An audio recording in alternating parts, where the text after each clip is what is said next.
Ladies and gentlemen, we are back. Welcome to the B Team on Jackrabbit Illustrated Facebook and Twitter, as well as the FFN YouTube.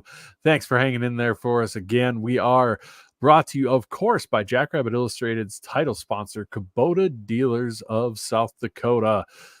They have 10 locations across the great state of South Dakota with parts, sales, and service. Get yourself into their mowers. They've got tractors. They've got skid steers. They've got anything you could need for your house or acreage.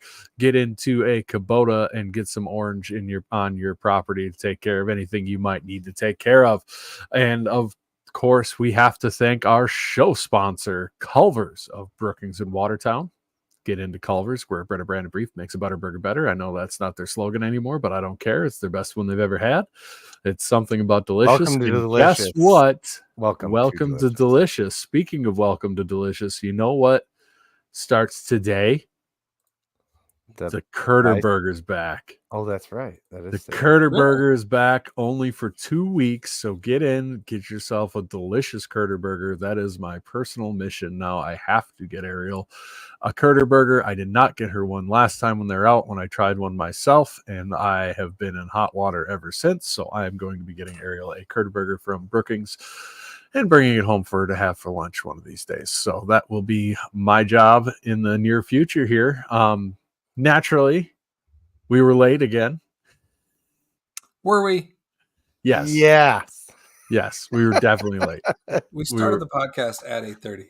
No, we did not. And I wasn't able, for those people that realized it started a little odd, StreamYard changed as of today. And so some things are different, and I didn't have it quite ready. And so that's on me. I apologize. I will work on overnighting you a Curter Burger, Rev. We'll work on that for you. Jim Poppin right on with the BT Mafia. Rise up. It is that time. Quick shout out Alex's Lemonade Stand. If you haven't donated, or you can't donate, the Lemon Top Challenge is always available. And if you put Go Jacks on the Lemon Top Challenge, you can make sure that that money gets put towards Mark. It's like $10 per tweet or social media that you put out. So something to get going. I know because BT Mafia was so badass with that last year, they are really hoping for us to lead the charge. They're hoping to raise $250,000 to fight childhood cancer, or you can be for childhood cancer. I mean, I'm not here. This is America, land of the free. You can be for that if you like. I mean, I'll judge you, but that is what it is. So I was just going to bring that up really quick. I believe currently numbers aren't high, so they need us to kickstart it. Let's be honest. The BT Mafia led the charge last year and is whatever got everything going, and we're going to have to do it again. If anything, we can at least set the bar high so that when the last minute totals come in, they've got a high number to shoot for, which, you know, raises the tide for all ships. And let's be honest, it's not a bad thing. That raises more money to fight cancer instead of less. So that's always a good thing. I don't know if you caught what my idea was on the A team, but I think we need to figure out a way to get every one of the students to do the Lemon Top Challenge. So I was thinking about that. See if we can't put Northwestern Mutual's, test the amount that they're willing to give. I don't think we will, honestly. I don't think we will. If we talked to, I know some people in the athletic department listen for whatever reason. I don't know why they listen to us, but right now Mark is at $203, and Aiden Bauman's up at $560, and leading is $918 for Jeff Booker. But my idea, if you wanted to do that, you talk to the athletic department or whatever, and you just set up a small table with lemons by the massive students line going into the game, and then with a sign about it, and just have them take a picture of the lemon as they walk by. I mean, yeah, except for they're trying to get into the stadium. I think it'd be better to do once they're in the stadium. Yeah, but I've seen that line. It doesn't move real fast. Well, that's true. You'd have to, time. As long as you're walking down the line. Set it up, not a booth. You'd set it up like at the curb of the corner, so there's time. It's not like you'd slow down the line any. There's 4,000. We're averaging over 4,000 students per game, which student turnout, shout out to the students, and they've been turning out, and they haven't just been turning out, they've been staying. Like, they've been staying past half. Yeah, of course it's a little bit less, it's students, that's what happens, but the students have been showing out. They're all done up. I mean, I've seen just gobs of bibs and outfits and everything else, and Yep. it is so huge for the atmosphere, and how awesome the Dane has been having the students. They've been phenomenal.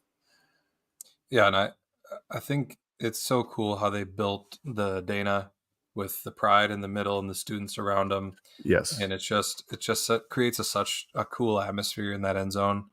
But yeah, definitely shout out to the students. It's been great this year, and looking forward to seeing them back out, not this weekend, but the following weekend, which will be Hobo Day.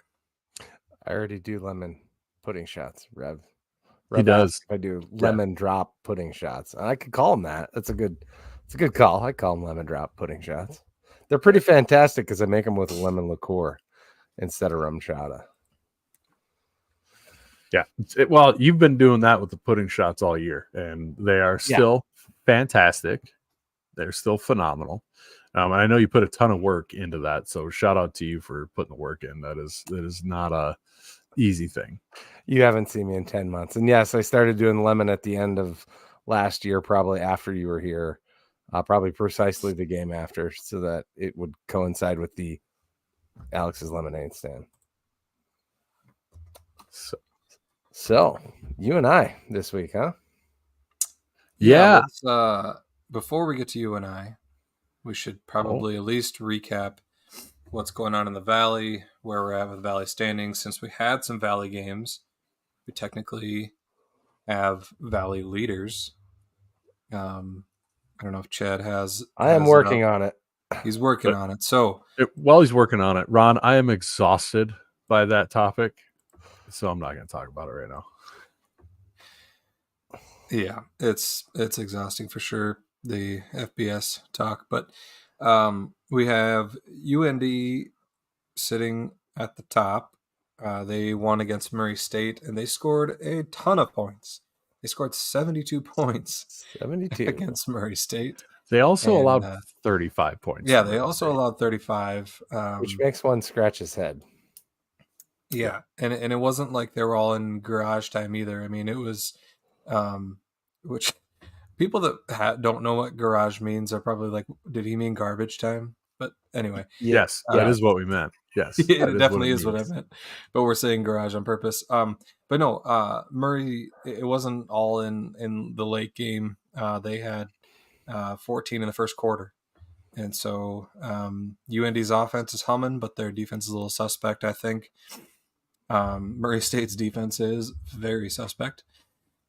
And then you've got SDSU, who took care of Illinois State pretty handily, 42-10.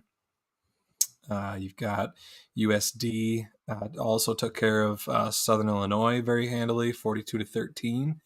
That one was surprising. I mean, obviously SIU doesn't have their quarterback, but I did not see SIU surrendering that many points to USD. And it was early too. It was USD was up 35-7.5, and so that game was never even close. Then you've got Missouri State took care of Youngstown State. That was a good game. Missouri State won by 7. Which is not a good sign for Missouri State when it's at home and it's a good game with Youngstown State. That's not a great sign. Yeah, we've talked about Youngstown State struggles this year. And then you've got SDSU sitting there at 0 wins in the conference, not played yet. And then you've got Illinois State at 0-1. UNI also with no conference games yet. SIU at 0-1. Indiana State. They lost this week to Houston Christian. Not great for them. CVS. Yep, the Houston Christian fighting CVS's. And then Murray State obviously lost to UND. They're 0-1, and Youngstown State's 0-1. So early in the conference season, but you can already start to see kind of the tiers shake out. For the most part, I think, I would say everybody that we thought would win their Valley game won their Valley game. NDSU, Missouri State, USD, and UND. both at home. So no real surprises in the Valley so far yet. Well, I got to agree with Seth Meyer saying the Valley appears to be the 4 Dakota schools and then everybody else. It really does. USD offensively has been better than I expected. I'll give them their props there, at least so far. I don't think there's anybody who's going to cause them a real problem until they come to Brookings, honestly. We talked about the rest of the games, of course, during the Scared Money Don't Make Money show, but I don't think UND is going to have a good time in Fargo. UND always ends up way up in the rankings if they have a bunch of home games to start the season, and then they end up way in the middle, mediocre rankings once they start going on the road. So I'm not a believer in them. So honestly, I'd probably argue it's the 2 South Dakota schools in NDSU, and then UND still probably top 4 in the conference, but I wouldn't be surprised if they end up like 5. Yeah, I mean, that's such a huge matchup this week with UND going to NDSU. UND won that game last year for the first time in a long time. And it's put up or shut up week for UND. Show us whether you're a real contender this year or if you've just been a pretender and played pretty much all your games at home so far. So, yeah, that'll be a real test for them in the Fargo Dome. They're going to be up and rocking for it. They did finally sell out the Fargo Dome for this one. Congrats. Hooray. Took you until the week of the game to do it, but congrats. We have to be a little soft on how we play that, guys. Yeah, I mean, it's deserved to them, but let's not forget where we came from either. But it is definitely deserved because they've chirped the most out of anybody. They have chirped the most. Oh, yes. We heard that all the time from them. So just giving it right back to them. That's a massive matchup this week. Outside of that, I guess we've got Illinois State going to SIU. Also a big matchup for SIU. They need to get back on track. And Illinois State, obviously, as well, losing to NDSU. So we'll see which one of those teams keeps it going. Not to spoil anything going into Scared Money Don't Make Money, but just a quick glance appears since the rivalry renewed up in North Dakota there, UND's closest loss was 21 points in Fargo. So just have they won in Fargo since then at all? No. Their last one was 2002, which is more recent than when USD's won in Brookings. So they got that going for them. But it's been a minute and they've had some chances. There's been 4 games in Fargo since then. And their closest game was 42-21. Well, if you feel good about that trend, NDSU is only an 8-point favorite at home.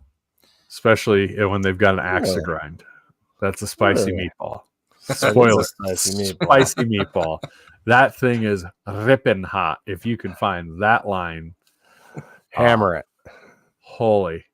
I'm going to hunt that line down somewhere. So I think the only hesitation that I would have is NDSU's defense. They look just fine against Illinois State on the road. Yeah. I think UND is going to pose a little more than Illinois State did, but I don't know. We'll break it down on Scare Money Don't Make Money on Thursday. So that's what we got for the Valley. We can check out the top 25, see where we're at there. Sorry, Chad. It's okay. Yeah. I can't have it in waiting, unfortunately. We're in that time of year now with the top 25 where you get some you're starting to get a clear picture of the top, probably 10 to 15 teams. And after that, it's super muddy because the teams that are in that, 15 to 25 rankings probably don't deserve a ranking just because they haven't won any games of note necessarily, but they either have good records or we think they're pretty good, but they lost a close one or whatever the case may be. So it's still going to be a couple weeks, but there's some weirdness in there that you you scratch your head, but then it's like, well, how do you argue against it? Because there was some big results that caused big shakeups in the polls this week. For sure, yeah. We'll touch on some of those as we get to them. You got SDSU sitting at 1 still, coming off the bye. NDSU, I think, rising up to 2. I don't know that they were. I can't remember if they were 2 or not. Might have been 3. They're at 2 right now, and Montana State right at 3, and then USD at 4. That's a pretty consensus top 4 there. And then even Central Arkansas at 5. That's pretty consensus right now. They're playing really good football. Villanova at 6. Don't know how much I believe in them. UND at 7. Montana at 8 after getting by barely against Eastern Washington, a team that lost to Drake. And so you got to question. I mean, I understand it's somewhat of a rivalry. For me. It's a rivalry between Eastern Washington and Montana, but man, yeah, that was an interesting outcome there.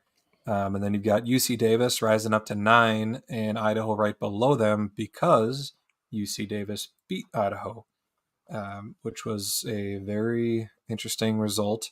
But I think it was, Idaho just with their QB injuries. It was just kind of maybe a matter of time before they slip up. And I think UC Davis is a good team too. I think that they were maybe a little underrated, and they came out and showed that they deserve to be in the top 10.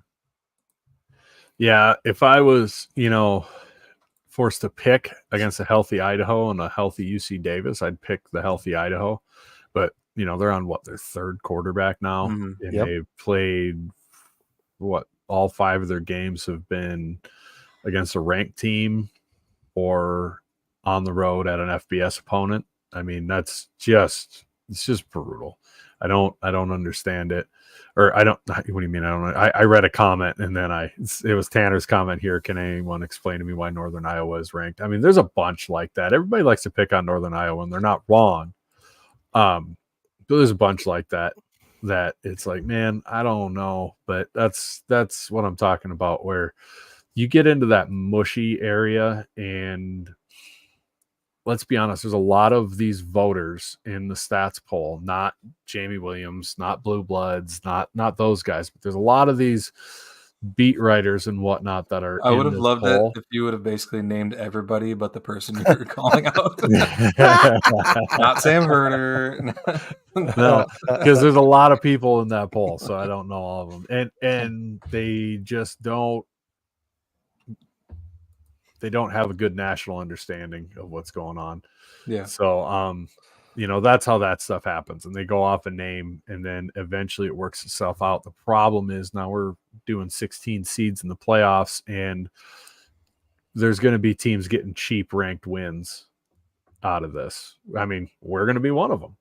Good for us. We'll get a cheap road ranked win if we were to win this week, where they aren't really. Yeah, I was gonna say I don't know if I haven't seen this poll this week. They're not I on don't this know one. if Northern Iowa's ranked this week, but they were hanging in there. But there's plenty of teams like that. It happens all the time in the stats poll, and it kind of is what it is. Are we showing just the Hero Sports poll, or is this the stats poll? I can pull up the stats poll if you'd like. No, I was just asking which one we're looking at. No, this is the Hero. Doesn't it show This that is at just the top? straight. Well, it does, but I didn't know Sports. if Sam had posted the stats poll or not on the Hero site. But Gotcha. Yeah, so they might be ranked in the stats poll. I don't know. We go with Hero because that's Sam. That is the stats. You're right. It is the stats. So I was right. It is the stats. You are right. Now, the one that they might be ranked in is the coaches poll. Is it time for my yearly rant? You want to see the AFCA poll? That's this one, right? Northern Iowa is 18. Yeah, in the coaches poll. Maybe Tanner was talking about the AFCA he poll. Must have been. And it is, if anybody ever tells you that the coaches poll is right because the coaches know ball, discard anything that person says to you about football forever. They don't get to discount anything they tell you because that's dumb. Not dumb that coaches know ball. Every one of the coaches who do that poll know more ball than any of us. That's understood. What they don't know is the national landscape and how good teams are, because they don't have time to sit and watch and actually pay attention to the poll. Hell, Stig, when he was talking about how he was like, yeah, it was kind of fun to vote in that poll. I'd go and look at the scores. Like, you can't, if you're voting just off the scores, this is how you end up with a poll like this, and you just move teams up or down based off of what the preseason poll was and then what the scores are, and then this is what you end up with. There's no paying attention to what actually happened, because they don't have time. There's shit to do. They're trying to plan for the next game on their schedule. There has been so many times I've watched a coach's press conference and they don't even know the mascot of the team they're playing. Now, do you have to know the mascot to know how good a team is? No, you don't. But is it kind of an indicator of your general knowledge of the country when it comes to a national poll? Yeah, probably. So anyone who goes, the coach's poll knows the most is an idiot. It's like not knowing a pickle was a cucumber yesterday. Oh, God. Who did that? Who did that? Oh, I heard a comedian say that. Okay. If you watch Kill Tony, you'd know about it. Gotcha. Cam Patterson. He says, I just learned today that a pickle was a cucumber yesterday. I've seen a TikTok about that where a chick's like, we pickle everything. Why don't we pickle cucumbers? And it's like, nice. Well, come to the B team. You'll learn about, penguin feathers. And, I don't know. I was going to say, some people think penguins have fur, so that would be weird. Wait till you find out about raisins and prunes. Anyway, I think the only reasoning that you have UNI ranked right now is that they're 2-0 in the FCS. Yeah. Their two losses are FBS, and we always say that we don't punish a team for FBS losses. And so by that logic, if somebody had them ranked in the top 25 to start the season, they've gone 2-0 in the FCS, and then they lost their two FBS games, I guess, that it's just not paying attention, voting off of, they won, they stay. Oh, they won, they stay. Exactly. Yeah. Not looking at, and it goes back to the old power ranking versus current ranking, but whatever. That's enough about the coaches poll. Finishing out the stats poll, we stopped at Idaho at number 10. As far as Valley teams, we have Illinois State still at 18, SIU at 19. I think Alex was kind of questioning why SIU is still ranked, which is also a good question. They obviously didn't look good last week, and they've got two FCS losses on their resume now, probably ranked losses, but yeah. So again, and the part of the problem is, you get to a point in the top of the top 25. It's like, well, who do you rank? You start to look through the field, and it's like, man, SIU does have two decent wins, and so I guess we put them at 19. So that, I feel like that's where we're at with the FCS right now. Is once you get down to that 20 or even 18 through 25, it starts to get a little dicey. Like, man, who do I even rank anymore? I mean, it's really dicey at the top too. We haven't just had enough playing back and forth to know. Well, that's gonna flesh itself out, like when UND loses to NDSU. Yeah, you're gonna see some weird stuff coming out of conference. There's not enough comparables, a lot of weird schedules and matchups, and you'll really start to be able to tell where teams are at once you get a few games into conference play, which is where we're headed. So, yeah, we will see where all that goes. Outside of that, let's talk about UNI. The Purple Panthers and the Prairie Raid. The officially got rid of the Prairie Raid. Yeah, so they've got a new offensive coordinator, and it's a team that they just feel like, and even if you listen to Farley's interviews, they're just trying to figure themselves out right now. They're trying to figure out who they are. They're trying to figure out, coaching. They're trying to gel with each other. They got a bunch of new pieces, a bunch of young guys trying to step up, and so they they had a real tough back-to-back FBS games there, especially with the trip to Hawaii, and they're coming off of a bye, just like we are, and so yeah, it'll be interesting to see if they were able to kind of get everybody on the same page and come out and play good football, because they just haven't really played good football yet.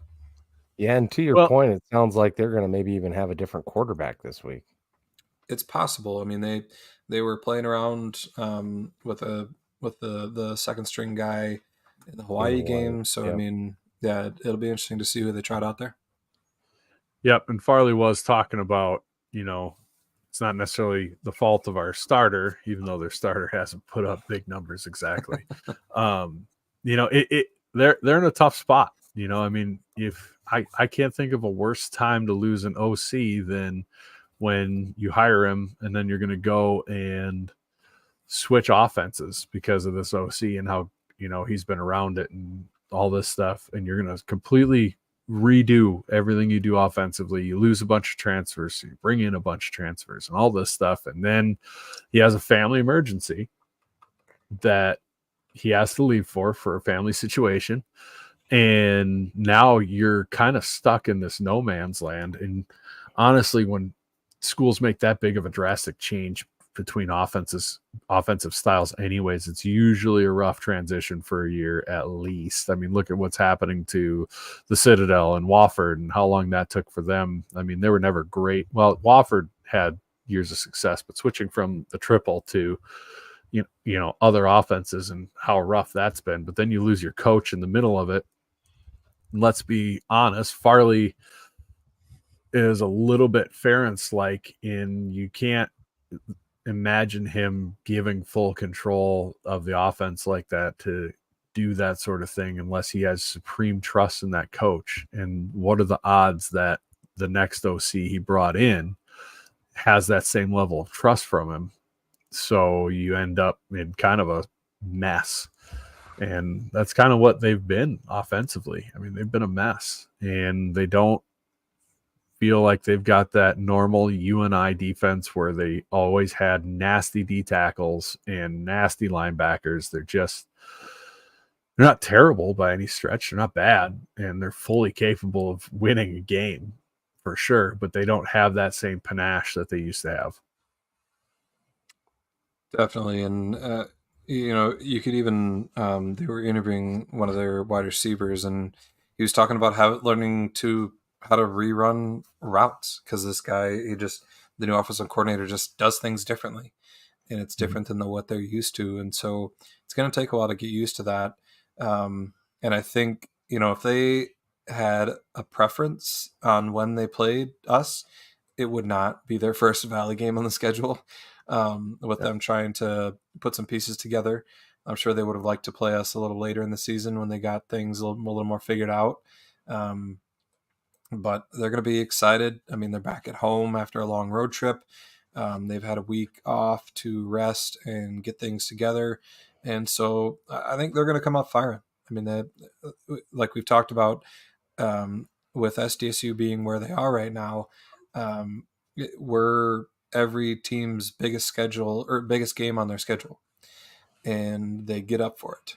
And it doesn't matter how well they've been playing, they're going to get up for this game.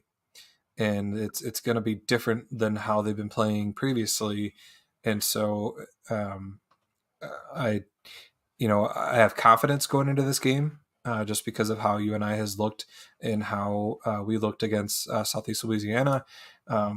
But at the same time, I think it's going to be real key to take care of business right out of the gate and not let them get any momentum and confidence. Because if you take the will away right away, it's going to be a very, very long game, and I think it'll be a blowout. If we allow them to get a little confidence and get going, it could be a dogfight. It could be a game into the late third, early fourth quarter, and we could be in for a fight. So I think the key will be those first two drives and having some success right away. Yeah, I'd really love to see us take the wind out of the dome right away, but that place is always strange when we play there. It's always been tough, even when they haven't been great. I mean, even not at the dome, they give us fits, even on like our homecoming. You would think that we'd handle them. Nope. You and I always seems to find a way, and specifically Farley has, to really battle against us. Now, I don't know if that's a function of him really understanding Stig or what, but I think this is going to be a dogfight for at least the first quarter. That's what I would say, and then hopefully after that we can pull the wind out of their sails. That's what I'd like to see. Before I start agreeing with you, I'm going to jump in and get one of our segment sponsors in here. Cubby Sports Bar and Grills of Brookings, South Dakota, located in downtown Brookings, the best sports bar in South Dakota, in our opinion. They've got some specials going on. They're going to actually have this game for a block party out in front of the restaurant with a 20-foot viewing screen. So that's going to be awesome. Be a lot of fun. I'm bummed I'm going to miss it. I got a side hustle that I'm going to be doing some work for that this is the only weekend at work, so I'm gonna have to miss out on the game and listen on to Tyler Merriam. But get down to Cubby Sports Bar and Grill. They absolutely will be the place to be. And I know last year this was planned, and then weather made it not happen. And they've got some backup plans, as far as I understand, in the event that happens. So head to downtown Brookings out in front of Cubby Sports Bar and Grill, and they're going to have a viewing block party out there. Should be a lot of fun. Bunch of Jackrabbit fans. Go into Cubby's, get yourself some great burgers and Chislick and cheese curds and everything else. Get a beer, have a good time with a bunch of Jacks fans while you're there. I completely agree with you, Chad. I think we do need to reset our mentality a little bit offensively with this team, just with how they run the ball. It's not last year where they just come out and everything looks easy and we roll. This is more like 2022 where this team leans on them, wears them out, and second half, all of a sudden, boom, start busting big runs, second quarter, third quarter, and then runs away with the game. And the defense just absolutely lays the hammer the whole time and allows the offense to stay on the field and wear out the other team. So I will not be surprised if this is close at halftime. I agree with everybody in the comments. John Collier, Deep Ball to Griffin, GFW would set the tone. Absolutely. I'd be curious to see if they give that a shot right off the bat. But I mean, who knows? You might want to just establish Amar and Kirby Voorhees, and if Angel's playing, get those guys rolling first. So I'm curious how we're going to attack it. I'm really excited to see how the offense looks after a bye. Now that, you had the bye, you had the first 3 games to kind of gel and get things going. And I'm curious to see how it looks after that. When Jimmy was pinged about the passing game during his media availability, I think today, he pointed out that really what's been off is just little things, including timing and such. I think having those extra time to work on that some more in practice is going to be a real benefit to our air game. Like I think we finally see that air game come around a little bit. It helps to have, the ball that can really float in a dome a little better. I think we see a good week out of our passing attack. Something I do want to point out, I was thinking about this the other day as I was driving down the road alone with my thoughts, which is a scary place to be. But I was thinking about this as a Packers fan. I've watched Aaron Rodgers for a long time. Yeah.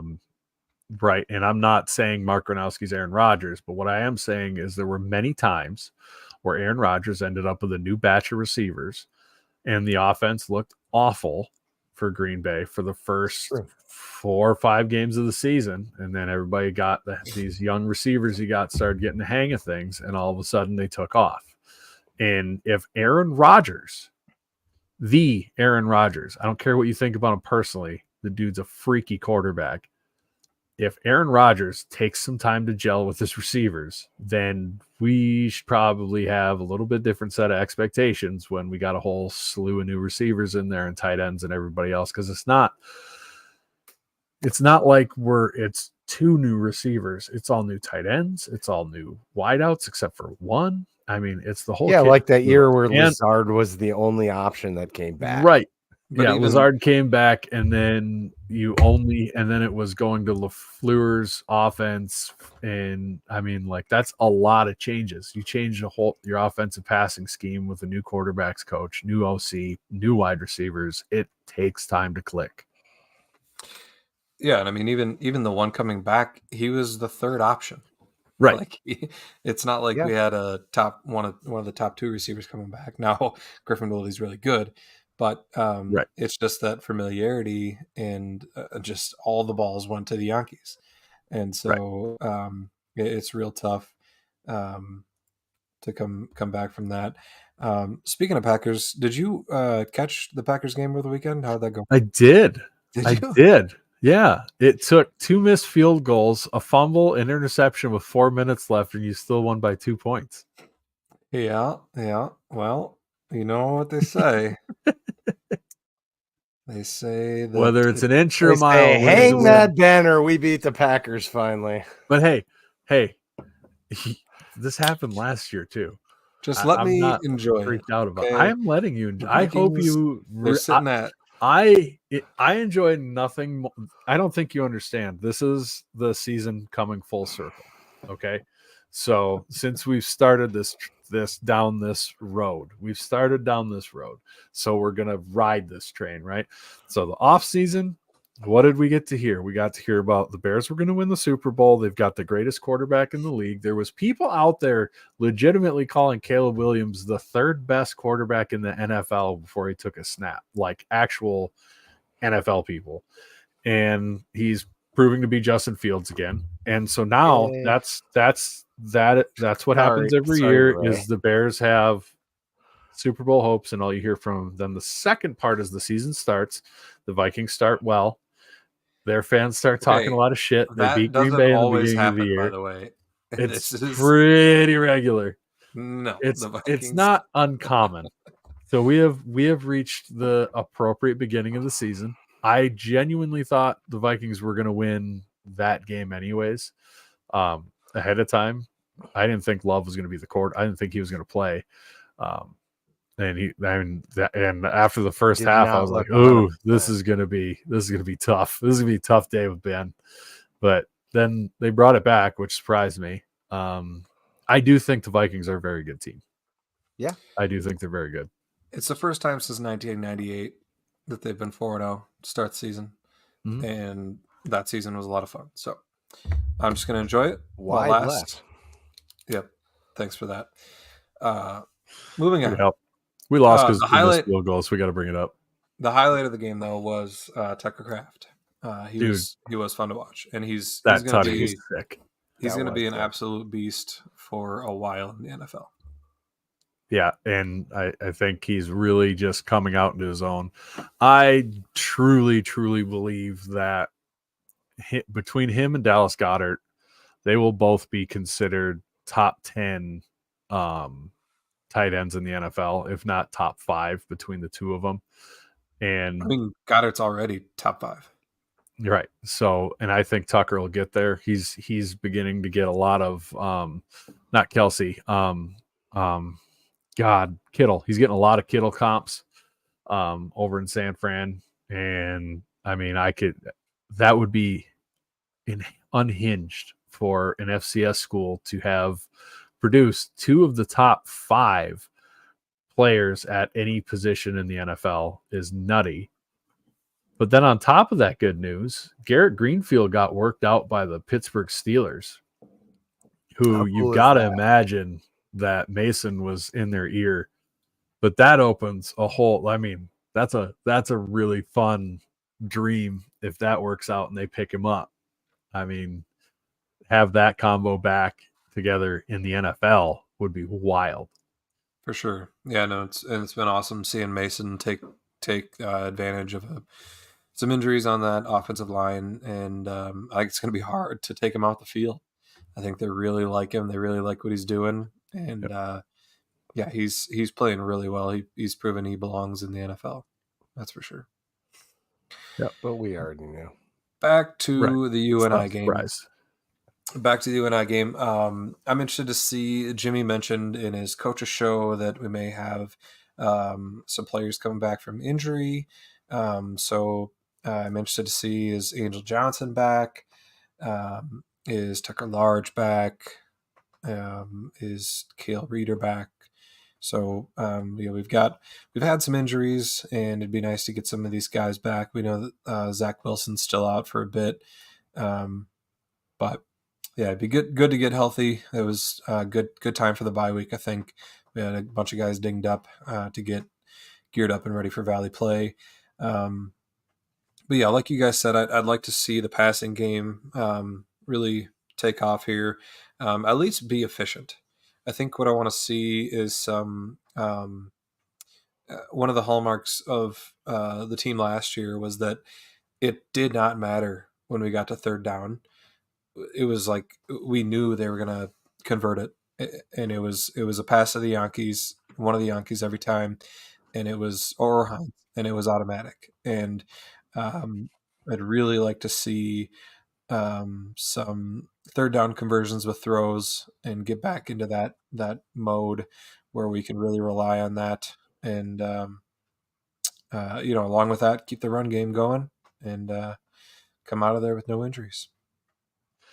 I don't disagree with Matt Cruel here saying I think Northern Iowa was going to stop the run and make Mark beat him through the air. I mean, that is what I would do defensively against us right now.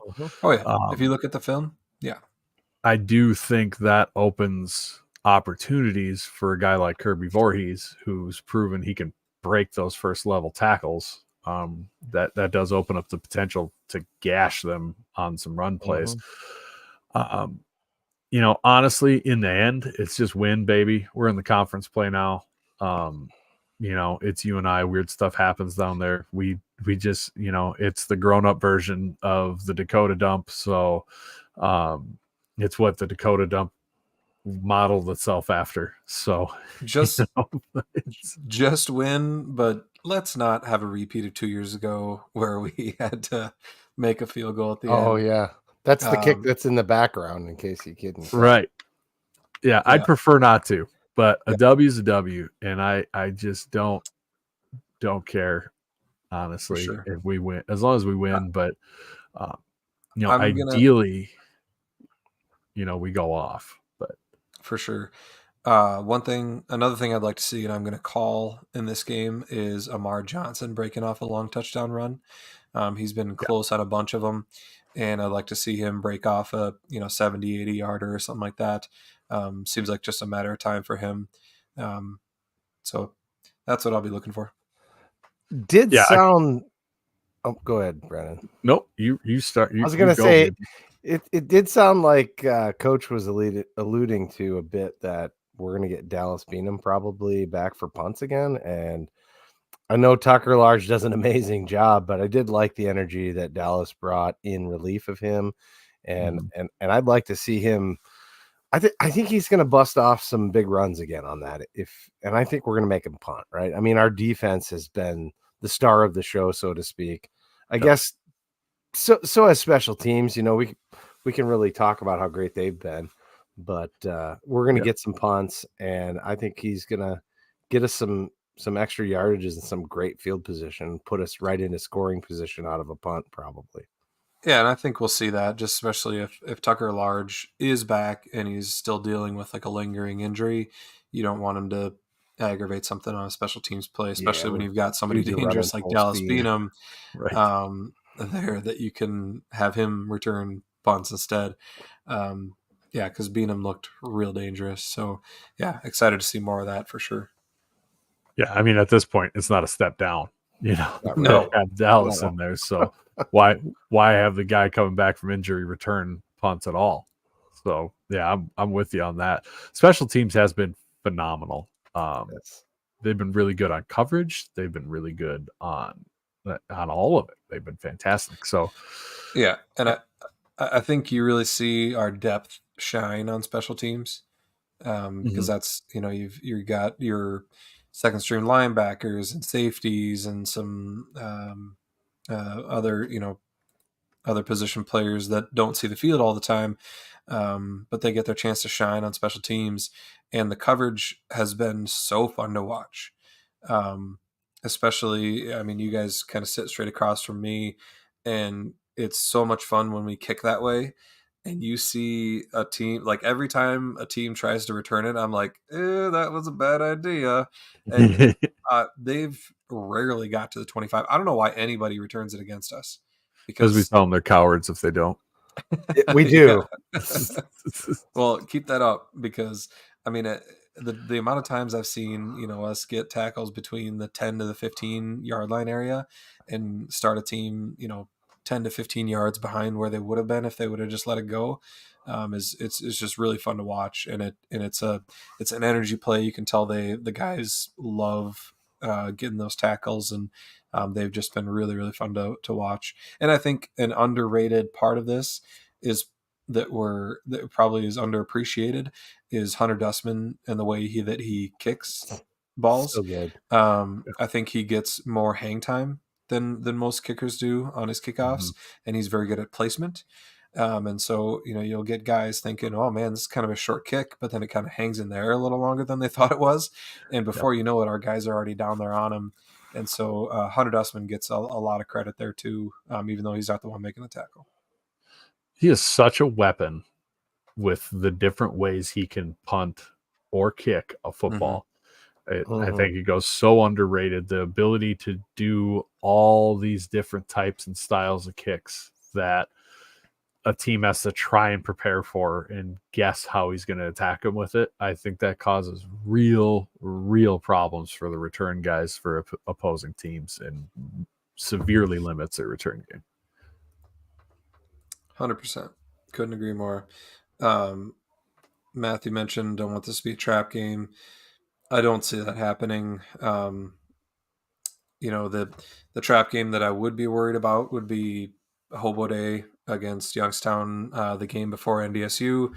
But seeing what Youngstown State has for a team this year, I'm not as worried about that. If this UNI game was on Hobo Day the week before NDSU, I think I'd be a little more worried. But outside of that, I'm not too worried about this being a trap game. Yeah, I think at this point with the team, I think the Augie game helped point that out, that you can't take a week off because everybody is up for you.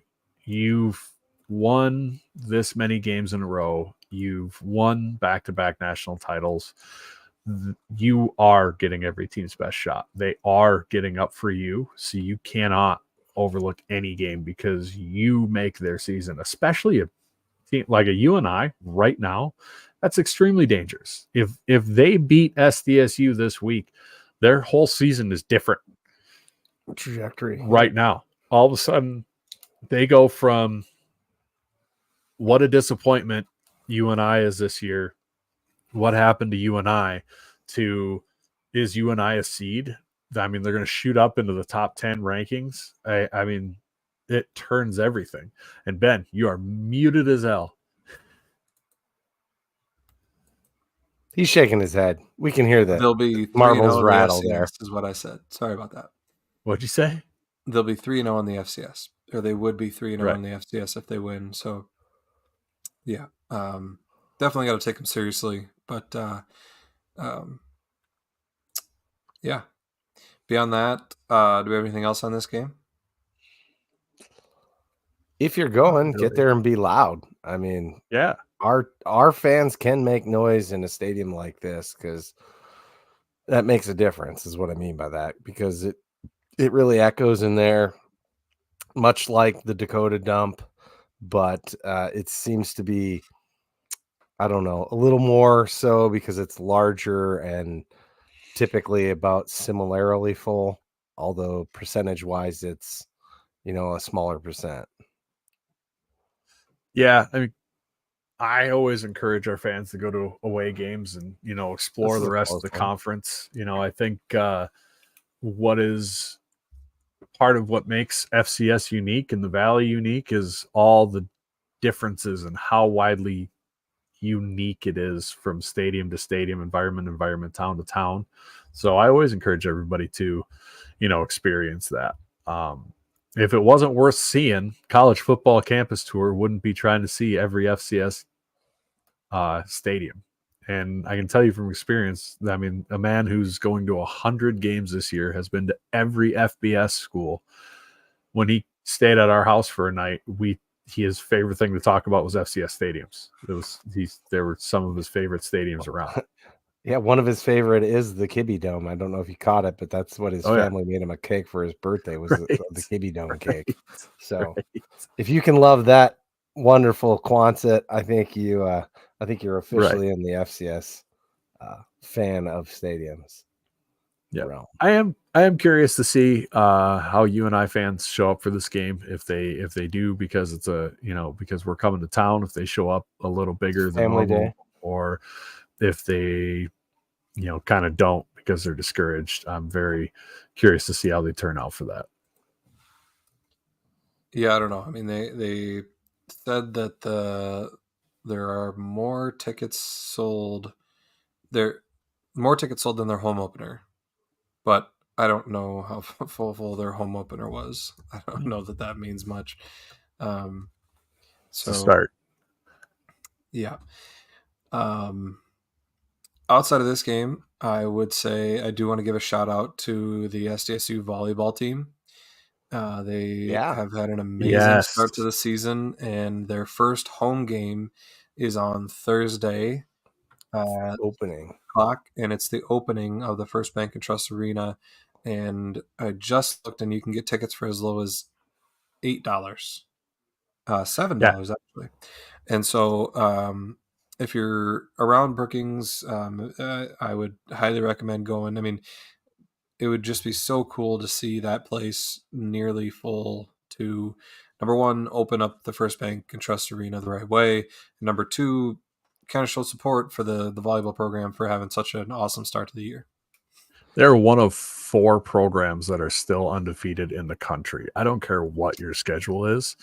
There's a lot of teams out there with weak schedules too. That's impressive. And they're on a heater rolling through the conference now. I mean, they absolutely deserve the support. If you love volleyball or you want to check out the new stadium for cheap, new First Bank and Trust Arena for cheap, go up.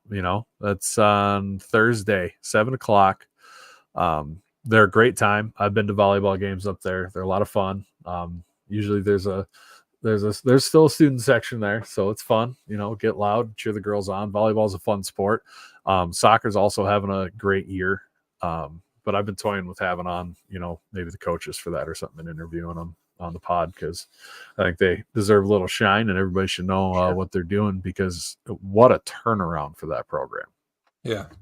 I know that George Alice was saying that they're trying to set the single season attendance record this season in the new Frost Bank and Trust. So, I mean, the more people that come out, apparently numbers are already there if we continue. I don't know if you caught that in the media. I didn't at there today, Brendan, but that was one of the other things he talked about. And so he really encouraged people to get out and watch a game, and hell, they're doing so good. They deserve the support. Well, and we know volleyball is popular around here, right? I mean, we've seen the attendance for Nebraska and everything else, so we know volleyball is popular. And I always like, bringing my oldest I like bringing her to the soccer games because she plays soccer. What better thing for them to watch as a young kid is some high level soccer or whatever sport they play. And I know there's a lot of girls around that play volleyball, so bring your kids and go watch. Yeah, and I will say, if your kid is not a junior Jack member and you're an SDSU fan, you're missing out. Yeah, it's the best deal around. It costs $50 to be a junior Jacks member, and number one, you get into volleyball games for free. Number two, you can get a basketball season ticket for $50 for a kid, which is for all the men's and women's games. And they used to get in for free, but that was, you had to sit up in the general admission area. You had to sit on the uncomfortable bleachers. We have a nice brand new stadium now, and every chair has a seat back, and you get your own seat for the whole year for $50. It's insane. And then on top of that, you as an adult, you can get a season ticket for $200 to sit next to them. And that many games for $200 is just a crazy value too. So couldn't recommend more to get the Junior Jacks membership and to get some season tickets and to attend as many games as you can. And even the wrestling, I think it's $30 for a Junior Jacks to get a wrestling season ticket, which again, how are you going to get a better value than that anywhere? You're simply not. I mean, I think it costs more for like a pass to go to high school games these days. And so it's the value is insane. And so just especially with the new arena there, if you look at the video from it, that's got a sweet new Daktronics board. All the seats look nice. All the views are going to be great. I really, really encourage people to go check it out because I think you're going to like what you see. Speaking of the new layout of the arena, the one thing that I saw that jumped off the page that I was really excited about is how they brought the end sections back down to almost court level like they used to do. Yeah, I do love that. Days. 100%. I love that. That's amazing. I'm glad they did that. It's going to be able to make the kids feel more on top there, on top of the action. What a wonderful thing. They did that right for sure. And the trophy case, like historic thing, that was pretty cool. They did with the old court. There's a lot of things to check out. I can't wait to get in there myself. For sure. Yeah, it's going to be worth the price of admission to go in there. I do need to shout out our other sponsor, Northwestern Mutual. We talked about Alex's Lemonade Stand. That is through Northwestern Mutual and Chris Schenkel down in Sioux Falls, South Dakota. If you haven't done or need any financial planning, strongly suggest you do so. Just to get your retirement order, get some weight off your shoulders, get some life insurance as well while you're at it to protect your family should anything happen. Go and talk to Chris Schenkel and the boys down at Northwestern Mutual in Sioux Falls, South Dakota. Doesn't cost anything. Odds are you can talk to someone like Quentin Hicks. He used to play for the Jacks, and he'll get you all set up with what you need. So go ahead and talk to Northwestern Mutual. Proud to have them as our new segment sponsors here on the B Team. And, they're the promoters of Alex's Lemonade Stand and everything else. So thank you so much to Northwestern Mutual being a segment sponsor for us as well. But I do also want to shout out my wife. She surprised me this last weekend. Got me good. First time she's ever been able to surprise me. Very early birthday present. Took me up to the Jets Wild game, so I didn't get to. I didn't watch a lot of FCS football because I was getting to sit right behind the Jets bench for a preseason game, which was really cool. See a bunch of the prospects play and everything. Suckered me good. My buddy showed up with his wife in their Avalanche jerseys when I thought we were going to the lake, which was a very confusing 10 minutes for me. So I was walking downtown Minneapolis in a Hawaiian shirt to these nice restaurants and stuff we were going to because I dressed for the lake and I didn't dress for going downtown. But that was awesome. Thank you so much to her for that. That was awesome. And my buddy Troy and Erica for letting us join in since it was his wife's birthday as well. So then we spent the next day celebrating her birthday. So nice. Good job, Ariel. Yeah. And like you said, thank you to our sponsors. Thank you to our listeners. Like, share, subscribe, do all the things. And we are going to end this show before the hour mark. As Jim Poppin says, as we always say. I mean, we only got like a minute and a half. Whoa, Ben! Why are you so excited to go? This is why not are you so excited to go? This is not a dictatorship. Give the people their money's worth here. God, they pay for an hour. I do want to say thank you to everybody who listens. I mean, our numbers have grown hugely again this year. So, yeah, you're going to cut me off while I'm thanking the viewers? Yeah, I bet you won't. I already thanked them. No, I'm thanking them better. So, but our numbers have exploded just with the with as well as the attendance. So, thanks a lot to every one of you who does like, share, and subscribe. And if you leave a scared review money on don't Apple make Podcasts, money. Even better. That scared money 20-minute show. Make money. We're an hour into the show and it's 9:30. What does that tell you? What time do we start? At 9:31. Yeah, it was 9:31. Hey, look how much time's left on there, Ben. Oh, there's still time. There's still time. That shows you how late you were. 15 seconds. Look, it's the how late was Ben timer. It's in the top left corner. It's 9:31 as of right now. So Oh, but we're not at an hour. That Oh. means Ben was late. We started at 12 X don't care seconds about your after. feelings, Ben. No. Go big, go